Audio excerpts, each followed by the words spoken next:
Tu n'as pas besoin que tout le monde t'aime pour avoir un impact dans la vie des gens. Bonjour à tous, ou shalom en patois de Canaan, ici évangéliste Jessie Diandra et je suis de retour sur vos feeds pour vous partager quelques-unes des leçons que le Seigneur veut qu'on emporte tous avec nous en 2025 en tant que créatifs et surtout enfants de Dieu en mission. Et l'une des choses que le Seigneur m'apprend, c'est que servir Dieu, c'est viser l'influence, mais renoncer à la popularité. Christ et ses disciples ont eu une haute influence en étant à la fois détestés, rejetés et persécutés. Je me rends compte en tant que disciple que malheureusement dans notre génération, nous avons commencé à développer un certain confort. À l'époque de Christ et jusqu'à ce jour dans certains pays, mentionner le nom de Jésus ou même être en possession d'une Bible est quelque chose de hautement répréhensible. Et nous, dans tout notre confort, on a toujours du mal à proclamer le nom de Jésus en dehors de l'Église. Je sais que l'un des freins à l'évangélisation de beaucoup d'entre nous, c'est le qu'en dira-t-on. Ça va être le rejet qu'on peut expérimenter, mais aussi les moqueries.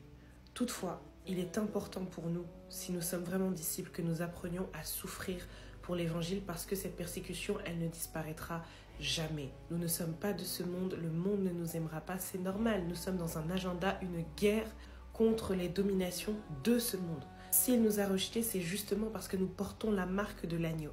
Et nous ne devons pas avoir honte de cette puissance qu'est l'évangile. Vous voyez votre zèle, le zèle que vous aviez quand vous veniez de donner votre vie à Christ, retrouvez-le.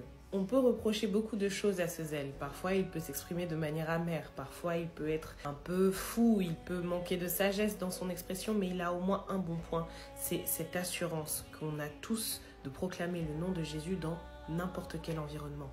Nos familles, auprès de nos amis, auprès de nos collègues. Peu importe où nous allons, nous devenons de véritables témoins. Être un témoin, ça signifie que tu vas peut-être devoir servir Christ avec tes réseaux et sur ces réseaux-là, le jour où tu mentionnes Jésus, il se peut que tu perdes des abonnés. C'est mon cas par exemple sur Instagram. Ça signifiera aussi choisir de ne pas participer à certaines conversations qui risquent de détourner l'attention de ton audience de l'essentiel qui est le message de l'évangile. Et pour moi encore, ça a été très difficile. Ceux qui me suivent depuis longtemps savent que j'avais un avis sur tout le temps.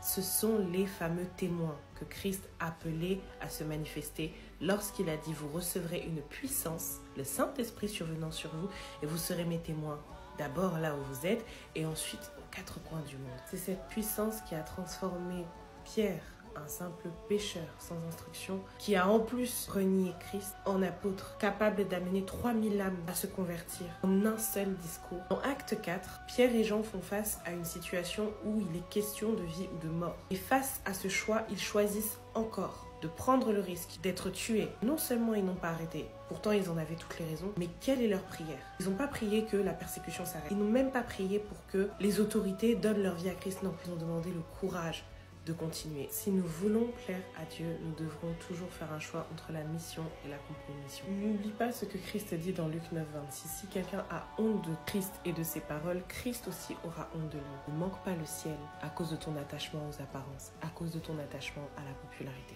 N'oublie pas également que le jour où tu as décidé de suivre Christ, Jésus t'a dit, si quelqu'un veut marcher à ma suite, qu'il renonce à lui-même, qu'il se charge de sa croix et qu'il me suive. Car celui qui est préoccupé de sauver sa vie, sa popularité, certaines de ses relations, etc., la perdra. Mais celui qui perdra sa vie à cause de moi, la retrouvera. En 2025, aller à l'église, ça suffira plus. Chanter à l'église, ça suffira plus. Faire partie du groupe des jeunes, même servir dans l'église, ça ne suffira plus. Il faut que tu deviennes capable de manifester le surnaturel de Dieu en dehors de l'atmosphère d'adoration, l'atmosphère saturée de l'Esprit de Dieu. Parce que finalement, l'église, c'est juste le bootcamp, c'est l'endroit où les choses sont faciles. C'est facile de proclamer Christ avec les croyants. Mais est-ce que tu es capable d'être Christ pour quelqu'un qui ne mettra peut-être jamais ou n'a jamais mis les pieds à l'église? Tu es peut-être le dernier, le seul Christ que quelqu'un rencontrera dans sa vie. Il faut que tu évolues, il faut que tu ailles plus loin, il faut que nous devenions des témoins. Retrouve ton zèle.